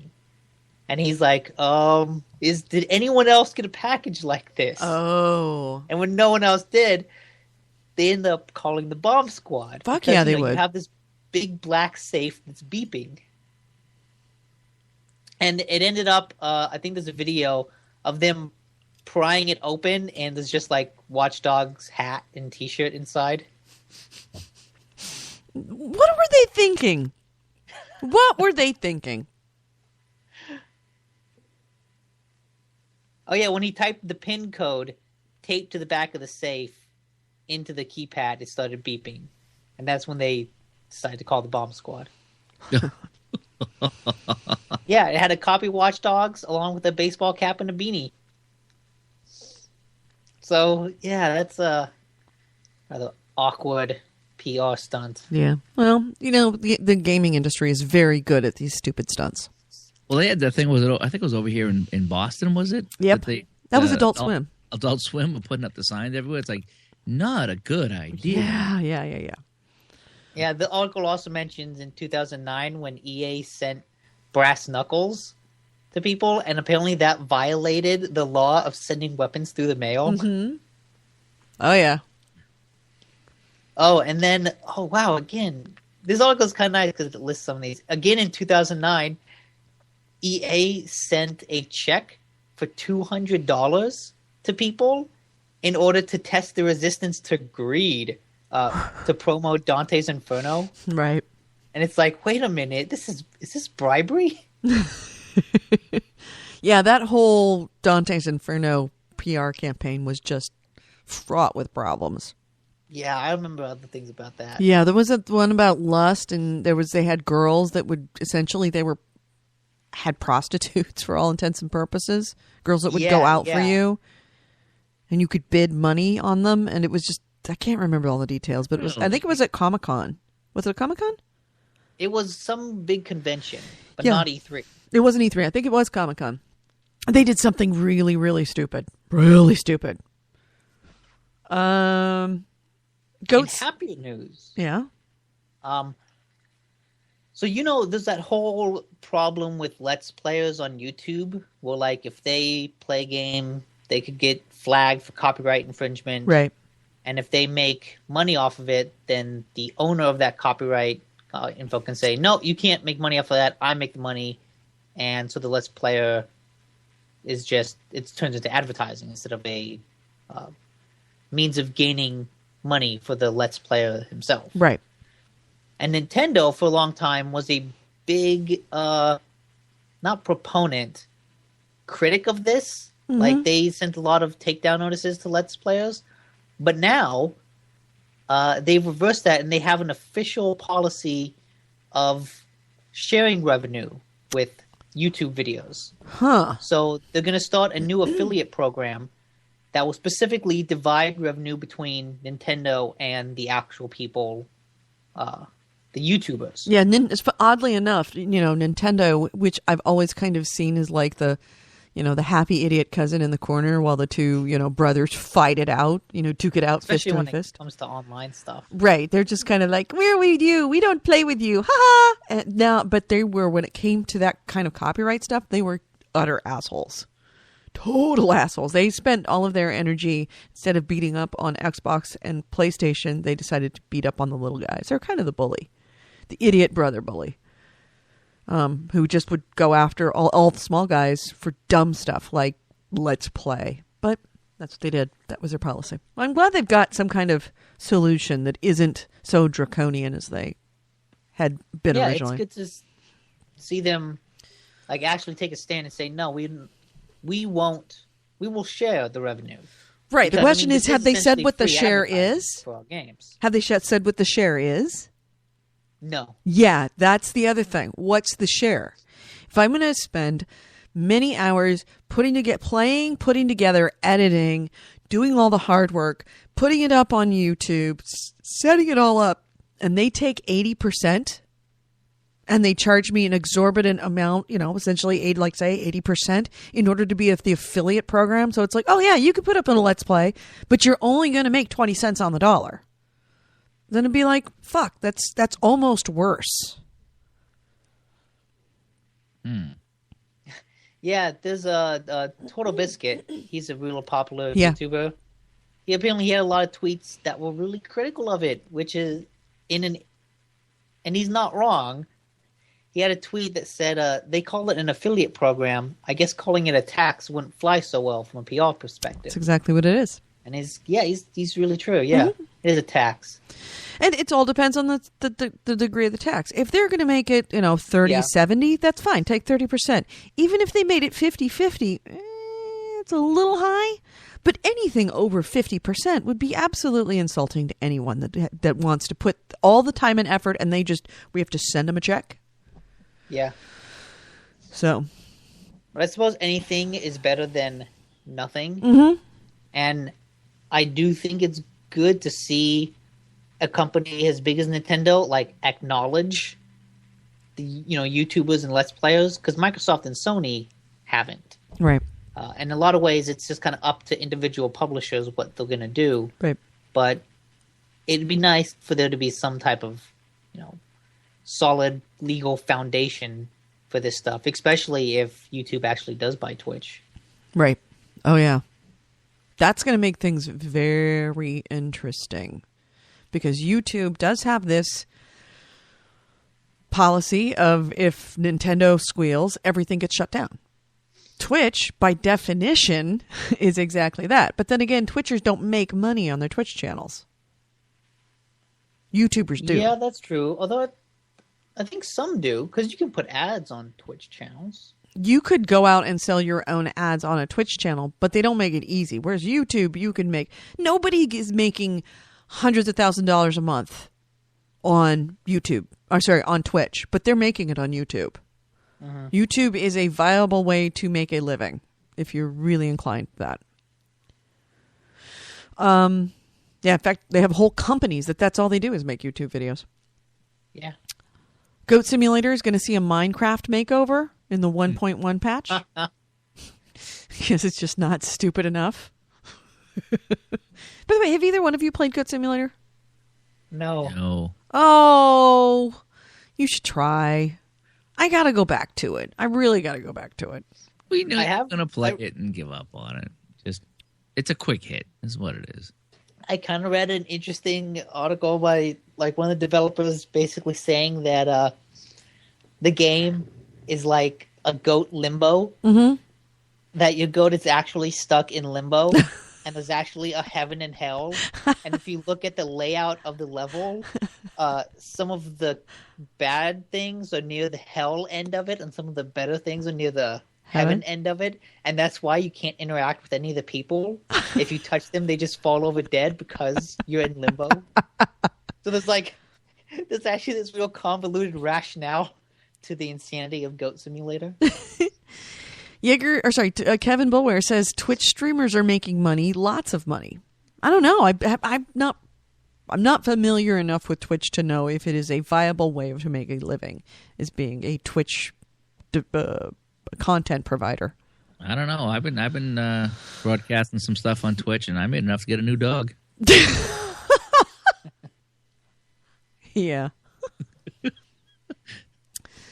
So yeah, you guys gotta get Goat Simulator. Just try it. It's $10. I'll give you the $10 just to try it. I can't wait till $10. Really? It's still $10. I don't know what is it now. Nick, can you look that up in your super awesome fast internet? I don't know. This Bound by Flame, it's on PC download, $40. Yeah. Tempted for that one, but no. If they had a demo, it's not worth it's not worth $40. He just said the Bound by Flame end is bad. No, you should totally get it. It is totally worth $40. In fact, you should get the disc version because that's $50. And then you should just buy 2 copies. And Thursday Nick is in the house. Thursday Nick. Nick. Yeah. What an asshole. Dude. Asshole. Bringing it down. Anyways, Goat Simulator is $10. Yeah. Why is Trials Fusion $40 on Amazon? And it's only $20 to buy. I think that's the special deluxe version. No, it's standard edition. It can't be. It has to be the deluxe version. Because I know the deluxe version season pass included. Okay. Yeah. There we go. Yeah. Hey, yeah. Here the Metro is coming to PS4. Yeah. Yeah, both Metros. Both Metros. Yeah, 2033 and Last Light. I don't know. I mean, I finished Last Light, which is the second one, and really liked it on Xbox 360. Don't know if it was good enough to go back and play again. And Metro 2033, I got stuck and gave up. Mm-hmm. I really enjoyed both those games, and I think that's totally worth getting if you haven't played either of them. If you haven't played it, yeah, absolutely. I don't know. Maybe they'll... I just got stuck in there. I was so pissed off at the one point there. Kevin Bulwer says, don't do Bound by Flame. Get Drakengard 3 instead. It just came out. I'm going to ask him... No. Does that mean you've played it and it's good, or you just assume that it's better? I think I've read one article about Drakengard 3. Mm-hmm. I don't know exactly what got me to it, but I know it's from the same developer as Nier, Oh, Fuck that. And I know the main character is this woman in lingerie. mm-hmm. And I read that the tone of the game is insane because it will like jump back and forth from like super melodramatic drama to complete wacky comedy. Like the writer described a scene where like, oh, a dragon peed itself because it was scared, and oh, it was so funny and wacky. And then like in the next scene, a main character died in a really horrible way. I don't know. I mean, the way you're describing it definitely sounds possible that I might want to play this. You should totally pick it up and play it. I played Bound by Flame, so now you have to play Dragon God 3. Kevin Bowler says, I think it's more girly style. It's for PS3 though. Is it? Oh. Yeah, I just looked on Amazon. It's a PS3, so. Wah, wah. Well, I've already taken my PS3 offline, so I really should. Actually, no, I can't really switch it out my 360 because I want to play my 360. I don't know what I'm going to do. You know what I really need to disable is the Wii U. Yeah. Yeah. I You may don't need actually that. try and get something on the Wii U. Like what? I don't know. I was talking to. Was it you that I was talking to about how the Wii U is such a disappointment? I think Because it was me and Jaeger. yeah, you and Jaeger.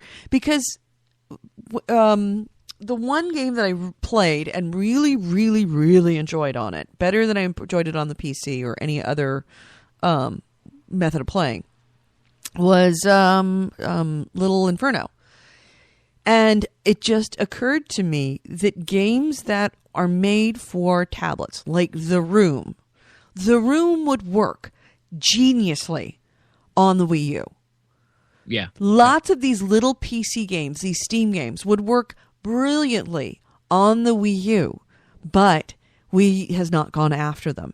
And it seems like they haven't quite figured out still what to do with it. And it frustrates the fuck out of me because these games have such a potential. This console has such a potential for really, really coming out and being the kind of in between Steam and the Xbox One and PlayStation 4. It's kind of occupying that center space where it's not Steam, and it does Steam better than Steam does, and it doesn't do these other games as well, the AAA titles as well, but it does the smaller titles better. King Oddball would be good. King Oddball would be perfect for the Wii U. Cut the Rope would be perfect. Angry Birds, perfect. Is there Angry Birds on Wii U? No, I don't think so. Huh. I mean, even It that, might be. I don't know. I haven't looked in some forever. of the Steam games I play. I mostly play Steam games just because, like, you can use the mouse, like the Bejeweled games and that the 4 Elements I'm playing. I still love that game. Anything you use a mouse on, it's actually easier to use a touchpad. Exactly. So why aren't they doing that? Why aren't they as smart as us? I don't know. We're geniuses. They're so stupid. We are like Alfred Einstein.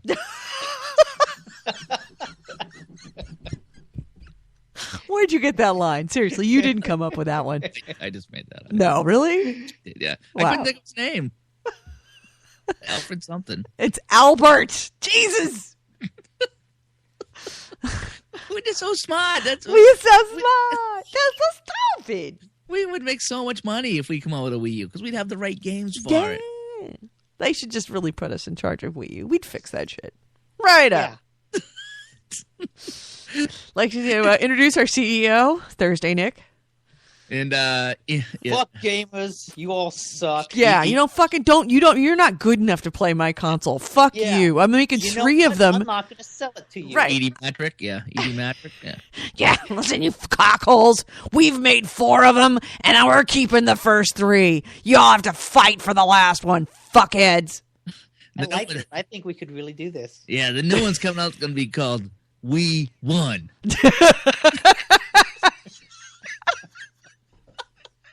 Yeah.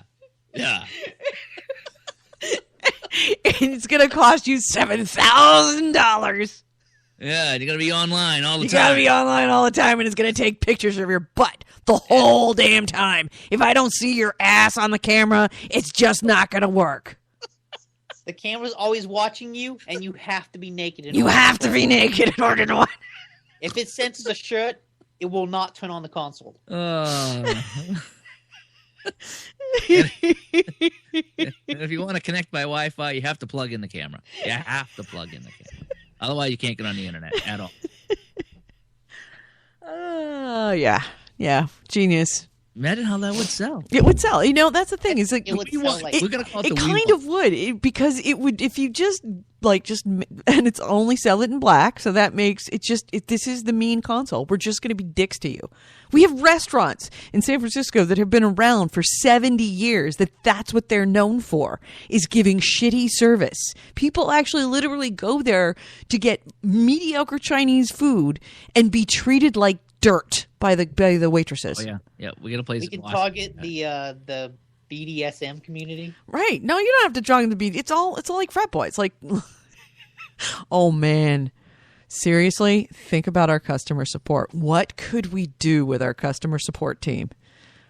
Just pour a beer on it. It'll fix You it. could have pretty much, you could pretty much go to any of the customer support stations for any of the other consoles and say, we will pay you exactly the same amount, but your job is to be an asshole to the callers.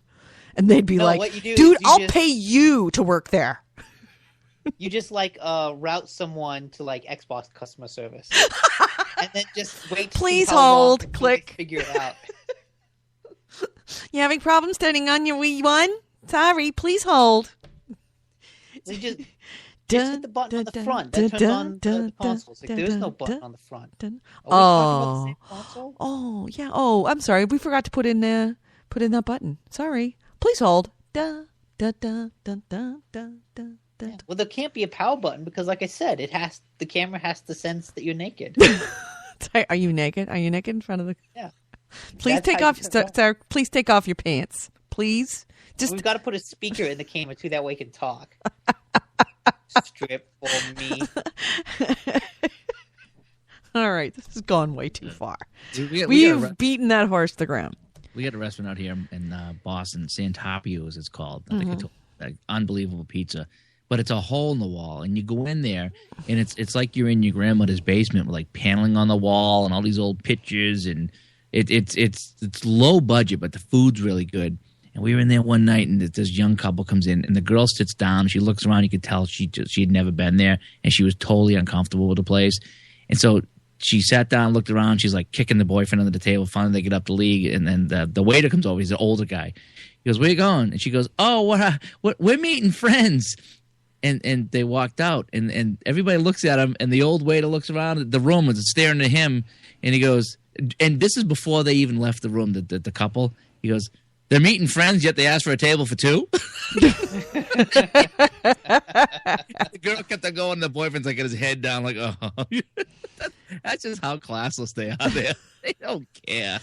Yeah, we got a place, what is it, Sam Woe's in San Francisco, that is legendary across the country for going there and being verbally abused by the waiters and waitresses. The way that you order is they have a little plastic pad and a pencil, and they just fling the pad at you and fling the pencil. You go, write it down. And you have to write down what you want. And it's like if you ask for anything, they totally fit. Like, what you want? What you want? You stupid. And you're just like, whatever. They're just total dicks to you. And then at the end they're just so rude. And at the end, if you don't leave a tip, they'll come over to you. As soon as you put the money down, they're right there. They don't give you a chance to get past them to get to the door to leave with the tip. And if you don't leave a tip, they'll grab one of you, drag you back to the table, and go on the table, and they'll go, tip, tip, tip, tip, tip, tip, tip, tip, tip. You need to tip, tip, tip, tip, tip, tip, tip. And they won't let you go unless you tip them. But it's a BYOB. Oh, yeah. Sam Woe's. It's okay. They're open super late. Pretty much people go there specifically to be abused by the rude waitstaff. I guess that's part of the thing. It's their thing. They've been doing it for 70 years. That's their shtick. It's mean waiters. Just so that you can walk away with like, guess what happened to me at Sam Woe's? Yeah. So anyway, do we have anything else to talk about before we go? Just a quick one. I guess according to Nielsen, a study released by Nielsen, Yeah. people in the U.S. aged 13 and up spent longer playing games in 2013 than they did in 2012. That makes sense. They spent an average of 6.3 hours playing games per week in 2013 versus 5.6 in 2012. I would be interested to see what the comparison is now of how many hours of television per week versus how many hours of games. That would be interesting. Yeah. Because I would guarantee you the television watching is going down while the game playing is going up, as you know, on average. Now, here's a question for that. So you got TV watching, and then you have game playing. Where would Netflix fit into that, or Hulu? Because is that TV, or would that be kind of considered gaming? Movies? No, it'd be streaming? considered movies. It's like essentially going out to the movies and videos. So that would be TV watching. No, it would not. Really? But like House of Cards is TV. House of Cards is TV. True. I would say the difference is one is movies because it's made by movie companies. One is then television is like sitcoms and weekly shows that you check back into. I would consider House of Cards still, even though it's episodic, a season that comes out all at once. So and everybody fucking binge watches it. That's what we all do. We all binge watch it. It's just like essentially I've still only seen the first 2 episodes. We're watching movies. We're watching essentially movies. They're just got intermissions in the center every hour. Really long movies. See, I'm kind of with Goalie. I think I would consider Netflix more of a TV app. And like anything you watch on that is kind of counts toward television watching. Even if it's a movie and all that. No. I'm talking about you're looking at it from how it's being presented to you. I'm looking at it. I'm looking at it like how am I consuming it? No, exactly. And that's not how I'm looking at it. I am looking at it which industry is producing the content. Oh, well, yeah. Then it's obviously TV and movies. Yeah, right, but exactly. I'm saying, like, by the time that reaches my eyeballs, it's kind of all been conflated into television. Right, but I'm looking at it from behind the scenes of what are these industries doing to each other. And I think that television is failing more because they're making shittier and shittier and shittier shows. And games are coming. Wrong. What? There's so much good shit on TV. There is a lot of good shit on television, but they are getting much good shit. For as many channels as you have, they're putting shittier reality shows into them to fill those channels and recycling constantly. The channels that can't afford to do dramas or comedies do reality shows. Right. Yes. But also, I mean, I don't think television is failing in any way. But also the major three. Have you seen the terrible television shows they have on the major three? Oh, I don't. Oh yeah. Have you I seen am the not great shows that are considering on cable? HBO. I am not consider. I put HBO and those guys pretty much in the same realm as I put Netflix. What about FX or AMC? They've got a few good ones. They got a lot of good ones. Showtime's got some awesome shows. Showtime's that's not. Let's see. How do I know say? it's the TV years or not. I know because we just. But I mean, that's still television. We're talking about episodic weekly schedules. I'm talking about things like comedies, talking about dramas. I'm talking about, like, sure, we've got Mad Men and we've got Walking Dead and we've got all those other ones. And yes, there are a few really, really, really good ones. But there is a lot of channels that are making really shitty stuff. Really shitty stuff. Way more than they have before. There's also a lot of channels making good stuff. Right. And there's only a very small amount of television shows that are really good that as far as hours of content are concerned, whereas you have a constant stream of really good games that are coming out. Yeah, you could debate and that I think that gaming is taking the place of, because, like, for example, Game of Thrones, perfect example, but there's only so many episodes of Game of Thrones to watch, and then you have to wait a year for the next, or year and a half for the next episodes. Same thing with Walking Dead. So Breaking Bad, another one. You have to wait a whole year to see another episodes, next episodes of Breaking Bad. So what do you do in that year? You're not really watching Honey Boo Boo and all the stuff that they pump out on a constant basis with no hiatuses. And then just hit on, when they do take a short break, they just hit rerun. And they just play it over and over and over and over. They don't have there's literally, I love Bar Rescue, but Spike plays Bar Rescue all day long. Literally, it's from 8 o'clock in the morning until 10 o'clock at night. On one day a week, it is nothing but Bar Rescue. Hey, Kropotkin. That's what I'm talking about, shitty content. Not that Bar Rescue is bad particularly, but they have spent an entire day, thrown away a day's worth of time that could have had me. If you've seen all those episodes, why would I watch that channel again? So, yeah, I think that in a lot of ways, the television industry is going down in hours per week that people spend watching it versus games going up in hours per week that people are playing, because it's actually filling a void due to a lack of quality content. Well, I mean, if you're talking about, in general, time spent, I think also the advent of Netflix and Hulu means people can spend more time watching TV because they have access to the quality shows that aren't necessarily on 24 hours a day. Uh-huh.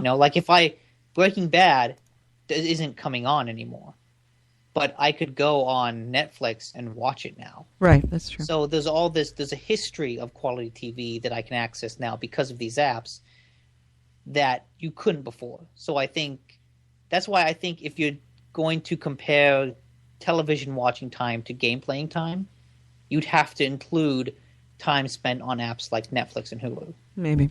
Anyway, we're splitting hairs and it's gotten late. We're at 106 minutes. We should get off. But on top of that, I have to go book hotels for yes, for PAX. So I need, and of course they're going like crazy. So I need to move quickly. No, they're already out. They're already sold out. You waited 2 minutes, Edie. Nick, stop. I gotta go. So anyway, let's close this out. Okay. Hold on. I have to get the out music because I didn't have it up. Okay, let's close this out. You have been listening to GameHounds episode 264, recorded on May 28th, 2014. I've been Edie Sellers. With me is the Holy Goalie, Nick DiNicola. To get a hold of us, gamehounds.net is the website. Gamehounds@gmail.com is the email. Please check out our Facebook page. You can sign up and get daily updates from Pissboy, who does all the current news throughout the week, and it comes out to you in a Facebook message.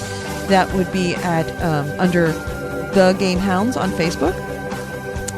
Also, you can get our Twitch channel. Our Twitch name is the GameHounds.